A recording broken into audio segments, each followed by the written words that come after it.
Well, hey there, and welcome to Conversations, where today we have Yannick Jacob, who is a coach, trainer, and supervisor with a master's degree in existential coaching and applied positive psychology.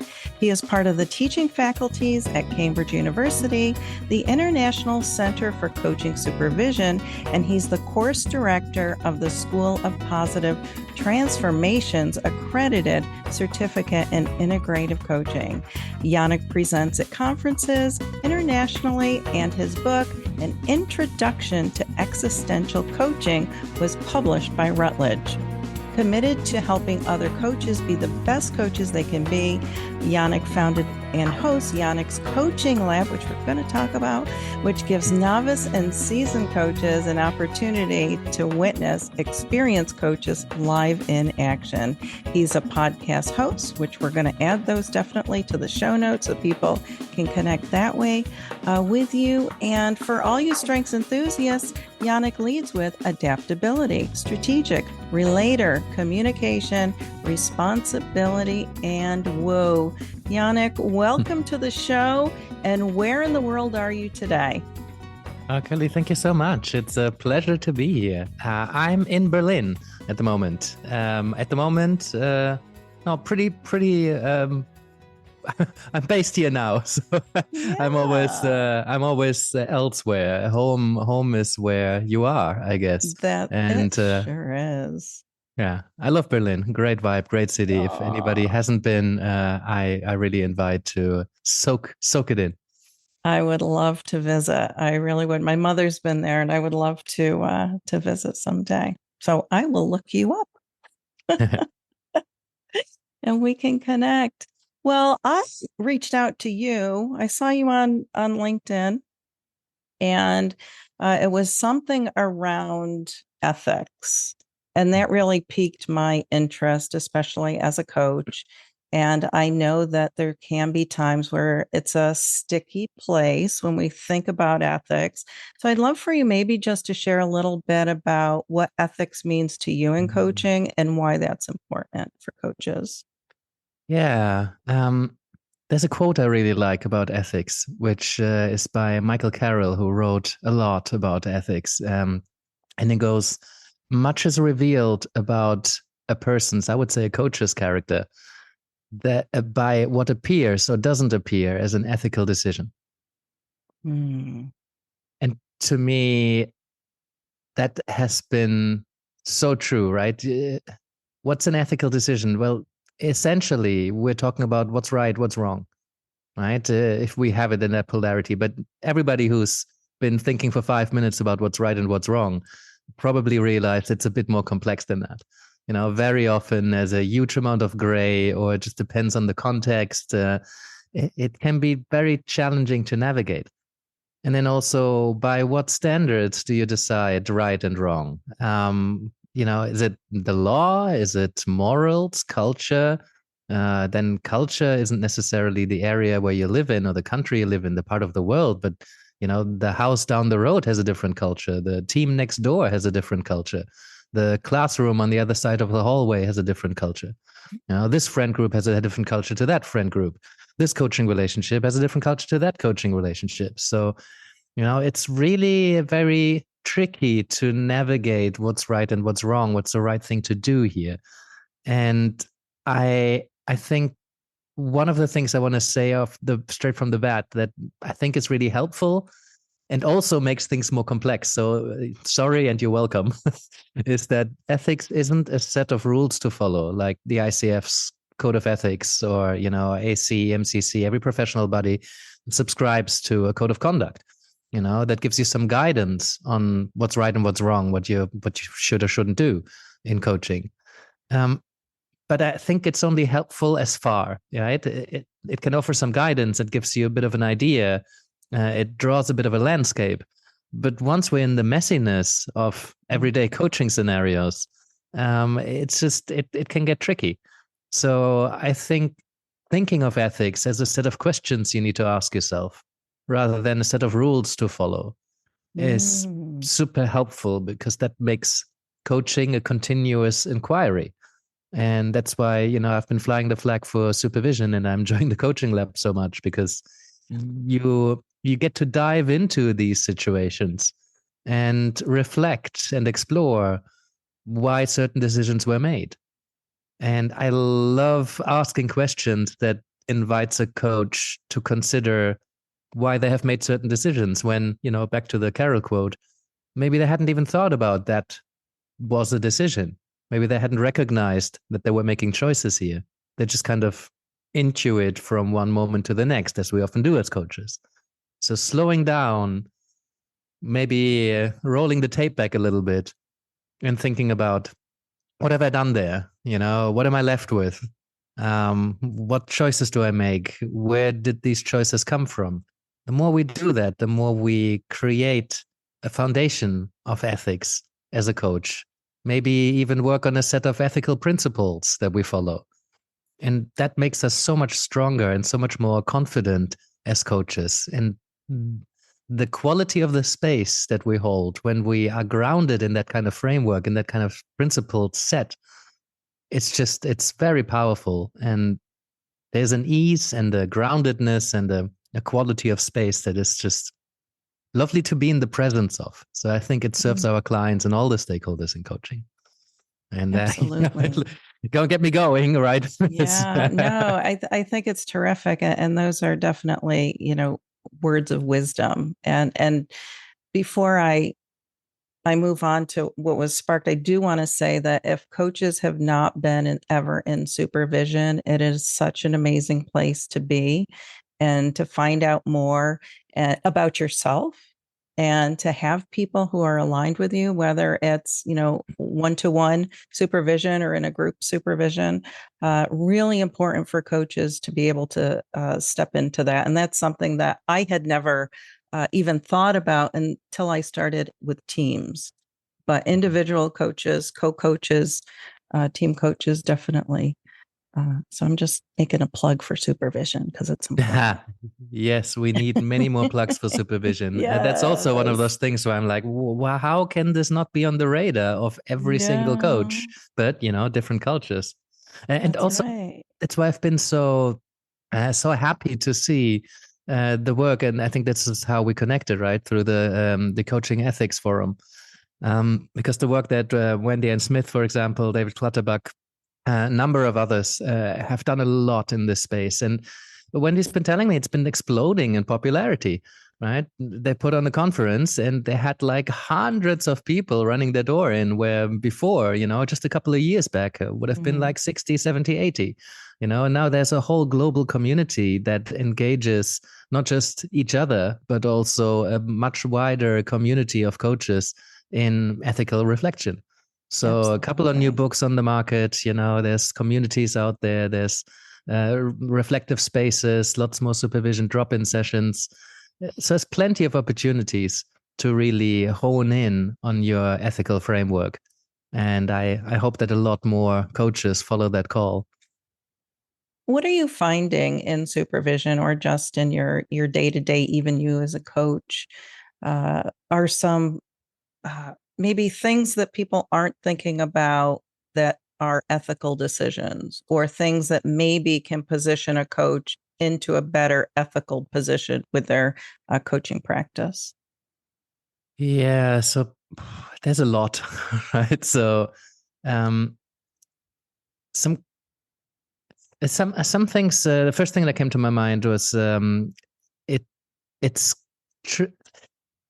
Things that we often don't think about. For example, I've heard some coaches talk about writing a recommendation, or I've had an interesting situation the other day where a coach had asked me whether I could. They applied for an award, and they wanted me to confirm that I'm their supervisor. And then I got a whole form that basically asked me to write a recommendation for them, or a little statement of why I think they deserve the award, which it's not what I had signed up for. And it was a bit tricky. And I think many coaches may not think about that twice, and just like, of course, I'm going to recommend them because I value them as a coach, and I do value them as a coach. But I thought it was a potentially a tricky situation because now I'm in another role and I'm kind of leaving my role as a supervisor and I'm tuning in through a different lens. And if I do it for this person, would I not have to do it with all other people? That's right. A recommendation on LinkedIn, a request for a recommendation on LinkedIn, or a testimonial of some sort, asking for an introduction with someone. I know plenty of coaches, I don't think twice about, of course, I'm going to introduce it to everybody, but like that can also be tricky. There's so much more at play here. The dynamics might slightly change. You run a supervision group or a coaching group, and one member of the coaching group reaches out to you outside of the group and starts a somewhat different relationship. A coaching client wants to get you involved in some work they're doing. Is that of course, yeah, sure. And I'm easy to navigate and handle. I'm not really having any concerns.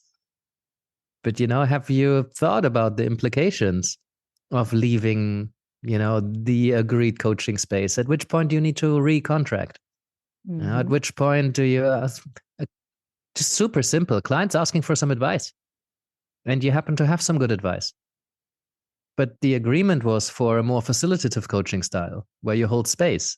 So if you just were to just give the advice, then you change something in the dynamics now. Right. And if that advice doesn't work out, then it's on you, or at least you bear some responsibility. And if the advice does work out, they don't fully own the results. So is that something you think about? Many coaches will. Some coaches won't. So there's all of these kind of situations that they have many, many layers. And I found that if you start tuning into the layers of the decisions that you make, you always go deeper on what your ethical principles are, what your ethical code is. It doesn't mean that something is unethical, that you acted wrongly if there are some concerns that you hadn't thought about. But I think it's helpful. Some might say now, well, you do too much. Do we need to think about everything at that level of depth? And I guess some of it is a fair concern because we want to remain able to be agile in the moment and move and follow our intuition. So it can also be a bit in the way of a fluid coaching conversation. But that's why I guess we have spaces like supervision or reflective spaces for an individual coach afterwards. I had a colleague who said, I asked him where that intervention came from. He talked to me about having made an intervention. And it seemed unorthodox. And I said, well, where did that come from? Like, what was operating in the background? Like I often do in the lab as well, right? And he said, I often have no clue where my interventions come from. That's what the supervision is for. I'd like try to make sense of it afterwards. Like, where was that grounded and where did that question come from? Or, was that right? Did I not think about something? So, I mean, he was drawing on 20 years of practice, and it's a bit easier to just follow your intuition. But I know a lot of people who follow their intuition quite blindly and never really take time to question their intuition because they trust it so much. And I think some of it can be potentially harmful. But I believe that whenever we reflect on why we do the things we do and why we have done the things we've done, we become more grounded practitioners. Absolutely. Yes, yes, and yes. All right. Well, I feel like I'm throwing so much stuff at you. I think maybe I need to get a couple of gears down and take some breath. No, it's good because it's important information. And this gives the listener time to take a pause and really reflect, if you will, on the words that you're saying and aligning that. Okay, is it aligned with what I do? And really asking themselves the question as they're listening. And that's what this is about. So it's important. So no, you're great. Yeah, but I would love to switch gears and go into this coaching lab. Tell us about this coaching lab that you have founded. Come on, bring it on. Well, so where do I start? Well, I think to just make this as valuable as possible, right? I think what was missing was to really connect theory to practice. I love theory, but I have heard coach after coach after coach say, when I asked them, hey, what was the most valuable part of whatever practice training you've just experienced? And the overwhelming majority tends to say, well, it was actually seeing somebody who's experienced in this do it, right? There's this desire of, well, I want to know how it's done.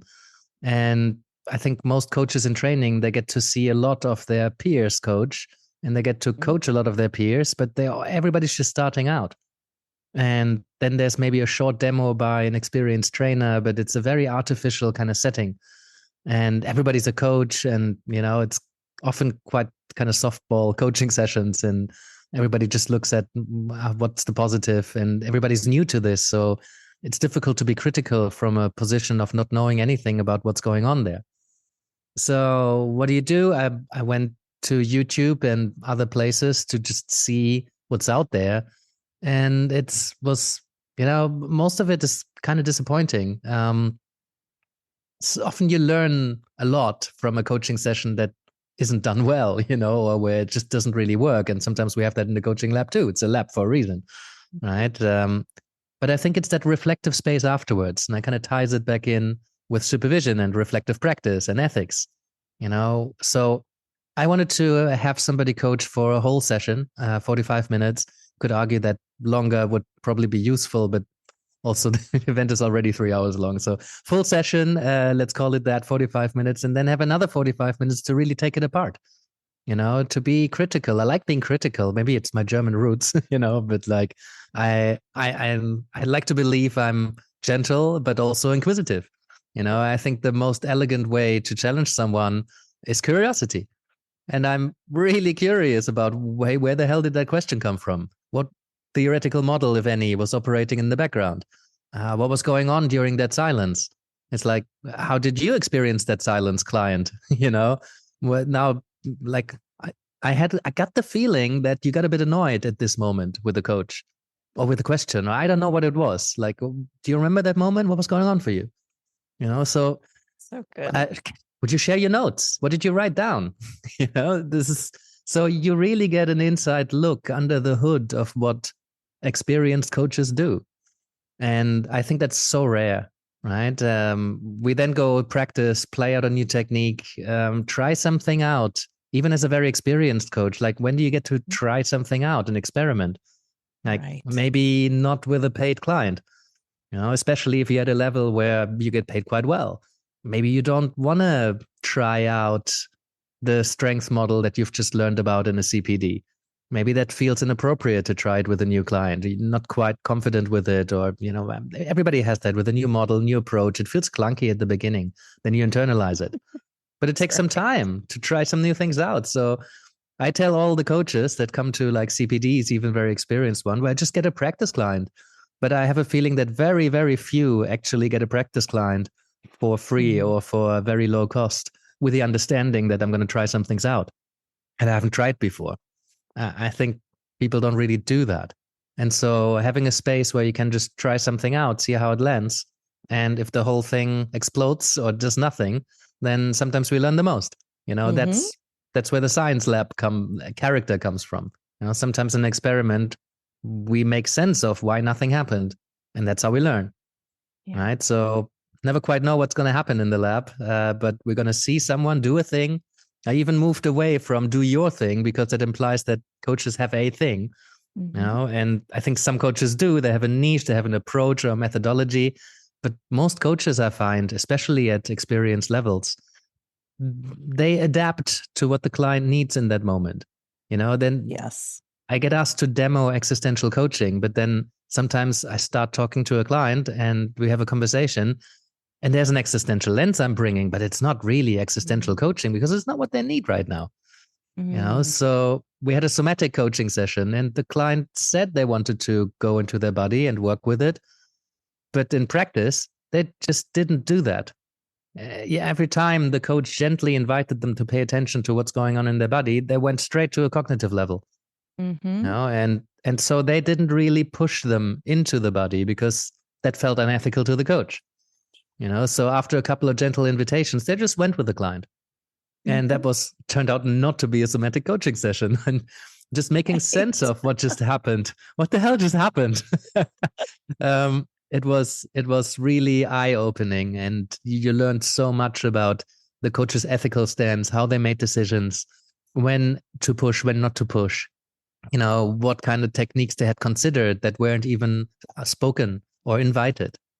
So you can tell, right? I love I love getting to see people coach, that I talk about coaching very much, but I don't actually have a clue about what's it actually look like when somebody who wrote this beautiful book is actually in a room doing the thing. And that's what I wanted to give people a platform, because it's rare, it's really intimate.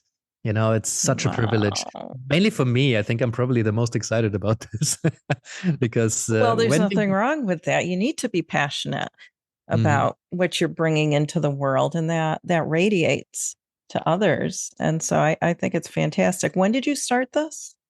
Oh, we started. Well, the vision was to be in a small London theater. So I was living in London at the time, and the vision was that we're going to be in a small theater. There's lots of them, and many of them have capacity. And then at some point, the stage lights would go off, and the audience lights would come on, and we would have a conversation about what just happened. And so we wanted to start that January 2020, and then we moved the launch out to March 2020. And as people will remember at this point, or anyone in the future, that was high pandemic time. Everything closed down. So we've been online ever since. And I like it, to be honest. I'm kind of glad that it happened like that. I still want to do in-person events. But, on Zoom, you can just have the audience disappear. And after a few seconds or minutes, usually the coach and client completely forget that it's there. Yes. And so, you really get to an as real as possible, given the audience setting, coaching session, where it feels like two people on Zoom, they're having a conversation. And if it's in a theater, it's always going to feel a little staged. Staged in the theater. I get that. Indeed. Yeah, right. It kind of comes with the territory. It does. Yeah, there's some risk that's involved in stepping into that, I imagine. Just thinking about that. Yeah, I thought it was going to be a lot more uncomfortable. For example, we weren't recording the first couple of sessions because I felt like now we have a huge vault, like it's important resource. But like I was like, no way, because I want people to feel as comfortable as possible so that, we get to see as real coaching as possible. So I'm like, let's not record. And then at some point we found some ways in which we can, give coach and client an opportunity to just veto the recording going out, which occasionally happens. But like, I thought people would be a lot more hesitant to step into such a vulnerable space and really open up, and they would be a lot more protected. And so, that's why I didn't consider recording, because I didn't want them to be protected. Right. I didn't want them to feel protected, obviously. Right. Yeah. Yes. They're protected by the contracting that we have in place, and the confidentiality agreement with the group, and, all this, it's still contained. Right. But as soon as the audience disappears, people really get into it. And I'm amazed and really grateful for the kind of openness that people come into the lab with, and that they allow other coaches to learn from the encounter that they're having with a coach. It's obviously also a fantastic opportunity to work with somebody who might sometimes have decades of experience for a free session that otherwise might have cost thousands of dollars. So I think there's also value in there for the client. And some really feed off the energy of the group. They're like, oh, this is exciting. And maybe there's a voyeuristic element or two to be seen, in this world where everybody seems to be seen, but it still can feel very anonymous to so many people. So I think there's wider societal aspects of this that could be interesting to tune into. No, that's exciting work you're doing. For sure. And how does that take place? And we'll be sure to put that in the show notes. People can connect with you, and you'll give us that information at the end, and we can pop it in the show notes. But just to be clear, is it a membership that people, is that what you? Yeah, so we still We started with individual tickets. We did establish a membership model. And so members have access to the recordings, which I think is a huge Mhm. part of the value. Yeah. And also that allows us, we are a very small operation, right? It's me and a couple of freelancers that work with me Mhm. that help me with administration and logistics. You can imagine it's a lot, right? So this is Yes. not a moneymaker. Hopefully we get it to a stage where we can run several labs a week, perhaps. I could do them every day. And how often are they? At the moment, they're once a month, every first Tuesday. Okay. Mhm. And I'd love to get to a point where we can run specialized labs. At the moment, you get to see such a broad range of what coaching can be. And it really expands the idea of what coaching is, right? Because coaches work so differently.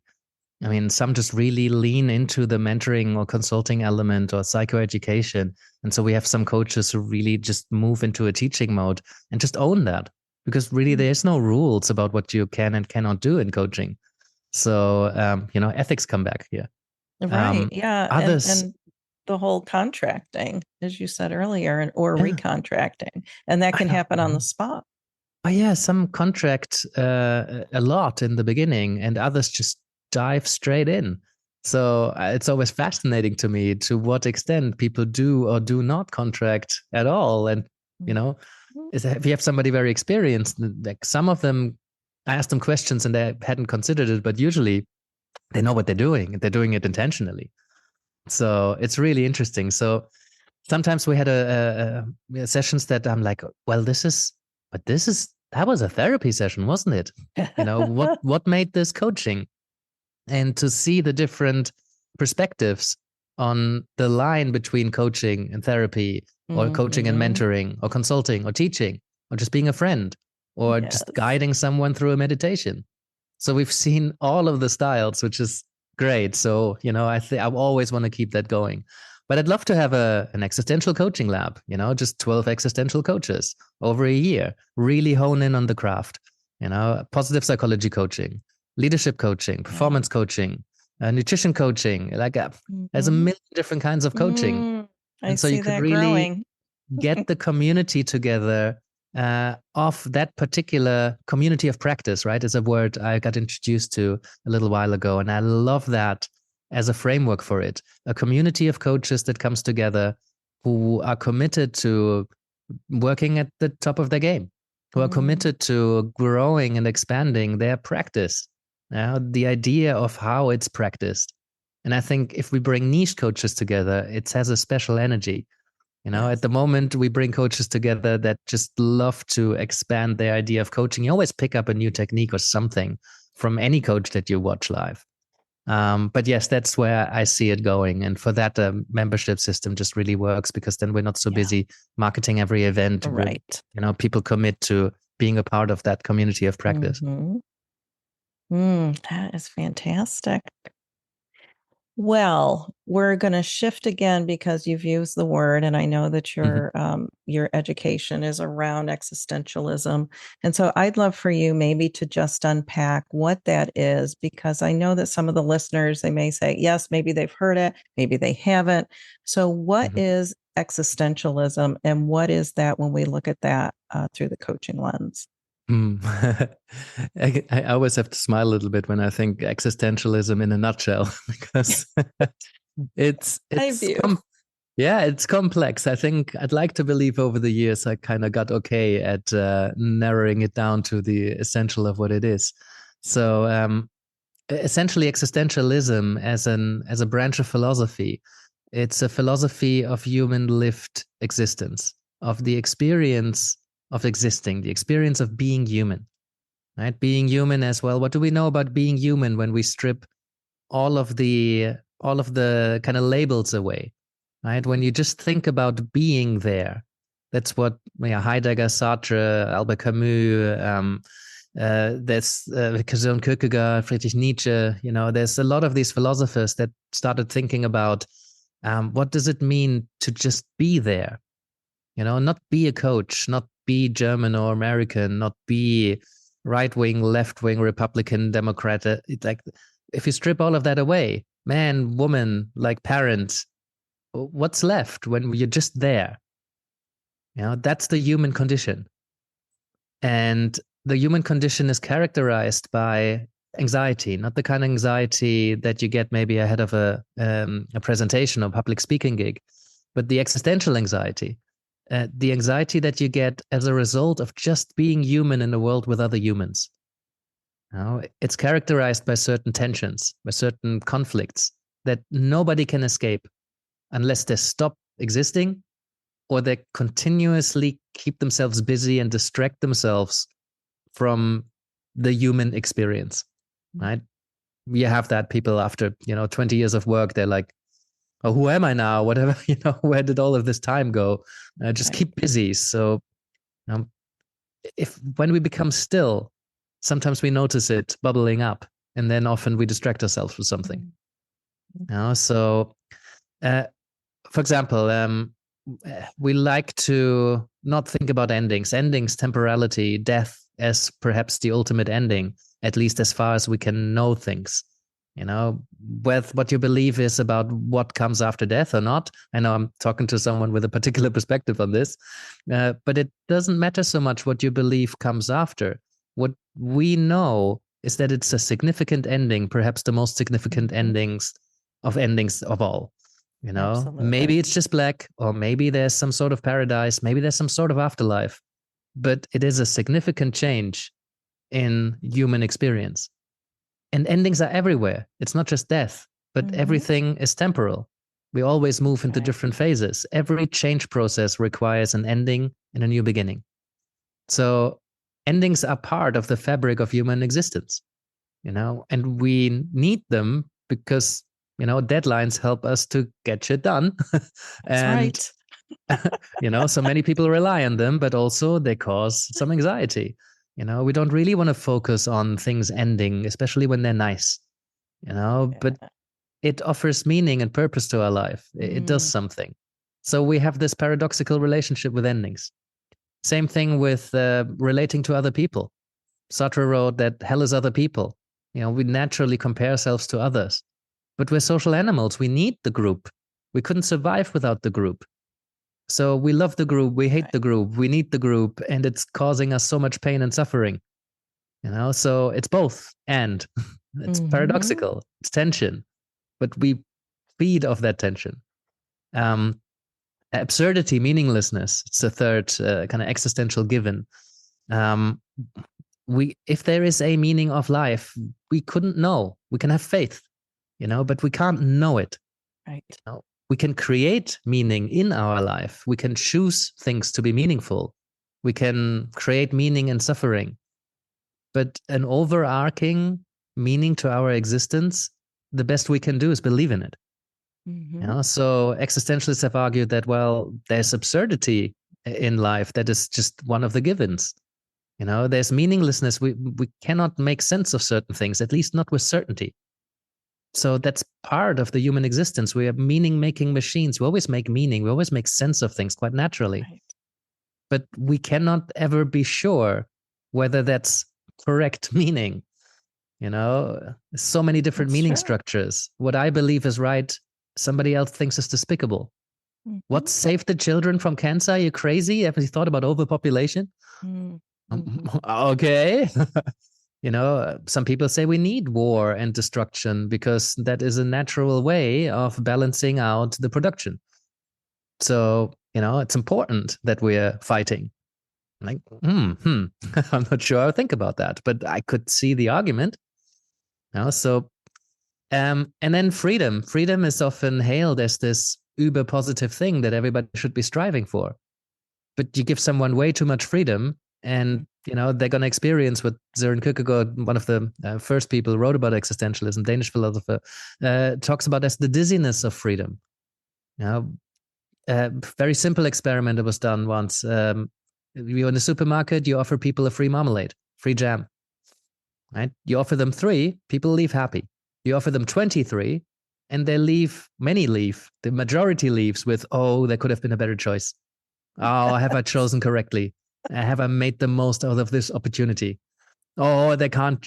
I've been to a supermarket once wanting to buy cereal and left without buying a cereal because I didn't want to go through the choice. I think most of us have been there. despairing over what to pick from the lunch menu, because Yes. you can never Too many ever go back. choices. You can That's never go right. back and make a different choice at that moment in time. So every choice excludes all the other opportunities, all the other choices. You can only choose one out of the gazillion choices that you have. And think about choosing a romantic partner or a job or a career, where to study, or, so huge choices, small choices. There's always existential anxiety if you pay attention to it. Right. So, because you got to own it. You got to own your choice. yes. And you need to come to terms with never finding out whether a different choice would have been better or worse, or just different. You will never, ever know, because you can never go back and make the other choice. So absurdity, freedom, death, isolation, that's kind of been framed as the existential givens, what characterizes the human condition. And existential coaches learn to listen to their clients' relationship with these givens, and I think in that, when we listen to that, when we pick it up, and it can be very subtle, or it can be very much in your face, right? I've learned in my coaching practice that whatever a client brings into the coaching room, the presenting issue, if you will, it's always connected to one or more of these existential themes, of these bigger questions in life. Why am I here for? What am I doing with my time? Is there a God? What does he, she, it want me to do? What's my purpose? How can I live a meaningful existence? How can I be happy? There's big questions in life that don't have one answer. They have many answers, possibly, but people need to find their answer. And there's no certainty whether that's the right answer. Yeah. So these bigger questions, they're always there underneath the surface. And sometimes they're very much in your face. And so as an existential coach, I like to make those connections, because it opens up different conversations than if I were to just jump on what the presenting issue is and let's create a goal and an action plan out of that, or, Very interesting. Very interesting. So that, it seems to me that would be a very rich coaching conversation as you process through those things, for sure. Yeah, it can be, right? I mean, now I'm quite branded as an existential coach, right? I talk about it quite a lot. So I think that heightens the tendency that somebody comes to me with a big question to start off with. Yeah. And we have sometimes a philosophical discussion about what does it mean to be authentic as a leader, or as a parent, or as a friend. Have a conversation about dilemma and paradox and tension, conflict. But I've done quite a lot of work with an agency, for example, in New York, working with a lot of kind of tech startups at the East Coast, at the West Coast, and there's a lot of people coming in. They're not interested in a philosophical debate. They're not interested in any philosophical concepts, and we never mention anything existential. But these are human issues. They're always in the room. Questions around belonging, for example. It's almost always in the room in some way or another. Yes. And sometimes it's the client's dominant conflict, and it influences all of these things that they bring into the coaching room, even if they have never mentioned the term belonging. I'm quite big picture, so I pick up on some of these broader themes. And with an existential lens and a big picture lens, I can invite a conversation about a bigger theme. But that's not necessarily necessary. I can also just notice them, and if it keeps coming back, I'll put it on the table and probably invite a conversation about it. But I'm not making every conversation existential, because it's not needed. Like I mentioned earlier, sometimes you do an existential coaching demo and you set out to have an existential conversation, and it just doesn't go that way. And because how much time do you have, and what do you want to achieve? If it's something that is quite tangible and the client wants to have that conversation, well, there's probably other clients that I might be a bit more excited about. But, if we're together, and as the existentialists invite us, just commit to the thing that you're doing now. If something's boring, as soon as you commit to it, it just stops being boring. So not every existential coach has philosophical conversations. It just means that it's a lens that offers more possibility to have different kinds of conversations. And not every systemic coach will talk openly about influences of the system, but we always notice them. Right. Right. And So it just that goes adds more. right for Christian coaches. Now, if I'm with a client who is Christian and they're open to exploring that avenue, that's fine, but I'll still use the same principles of Christianity with a corporate client. It's the same thing. Mm-hmm. I'm not verbalizing with a Christian lens. So I get that. Mm-hmm. Yeah. Yeah. Wow. And one thing that's probably worth mention to maybe predominantly Christian audience is that existentialism sometimes gets a reputation of being full of atheists. And there's probably a trend towards, when you hear nothingness and absurdity at the center of the human experience, I'm sure it would rub a lot of Christians the wrong way. And they're like, yeah, but really? And actually, there's been quite a lot of existentialists who come from theism, who had a very strong personal relationship with God. I think all existentialists, they're critical towards dogma, right? So they would encourage people to question where your beliefs are coming from, right? And evaluating stories that you have just been handed down and build your own relationship with them. But that doesn't necessarily mean you're going to stop believing in God. It just means that, maybe you're going to break with organized religion. So that's what Søren Kierkegaard, for example, that happened. He broke with the church, but he was a devout Christian. Mm-hmm. So as a whole book, Christian Existentialism, it's a very good book for anybody who's listening to this that has that kind of lens. But I like the philosophy because it everybody who's human seems to really get it, because it's about the human experience. Right.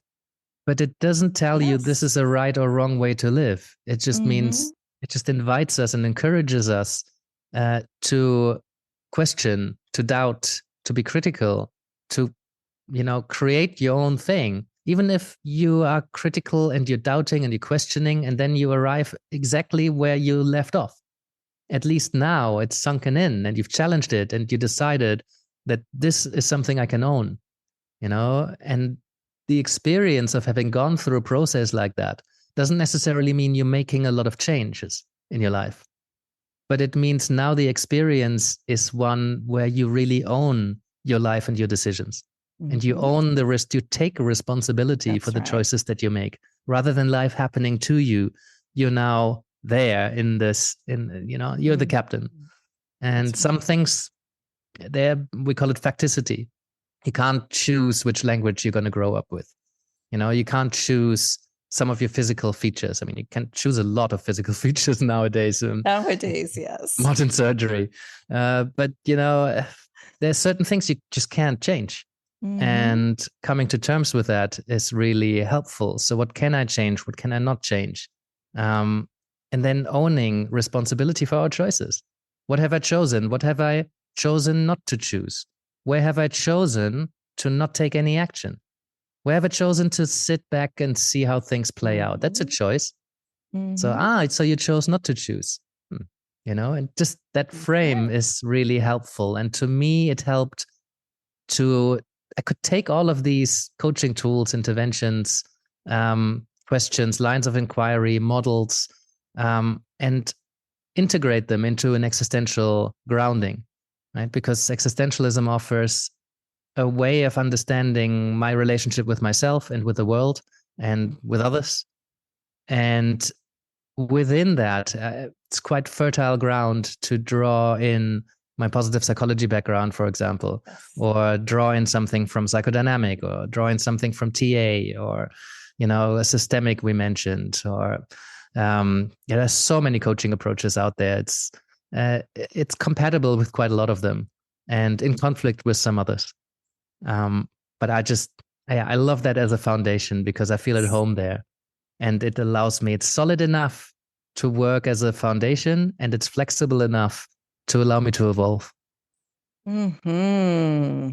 Well, thank you for that. Thank you for just unpacking that at the level you did. So it's understandable for people to to not just hear the word, but to have a better understanding about what it is and how they can connect with that. So thank you for that. Well, Yannick, I would love to be able to point people to you. How can people connect with you? Maybe they've heard something today. Maybe they've heard about that coaching lab and they want to check that out or just learn more about you and the services that you provide. How can we point them in your direction? Sure. So coaches can ideally go to rocketsupervision.com. I could go into rocket metaphor. I love that as well. But, rocketsupervision.com, as you would spell it, is my hub for coaches with all the resources. There's also a link to the coaching lab, or you can go to gocoachinglab.com directly. And my other work I do with non-coaches, so to speak, is at existential.coach. So www.existential.coach. And find me on YouTube, LinkedIn. I'm out there if you Google me. Okay. And then where can people find your book? Oh, an introduction to existential coaching. I think it's on all major bookstores. Routledge is a pretty spot on publisher, so you have no problem finding that. Okay, good. Very good. We'll make sure that those go in the show notes. Well, thank you so much for joining us on Conversations today. It's been a rich conversation. I learned some things, and I appreciate that.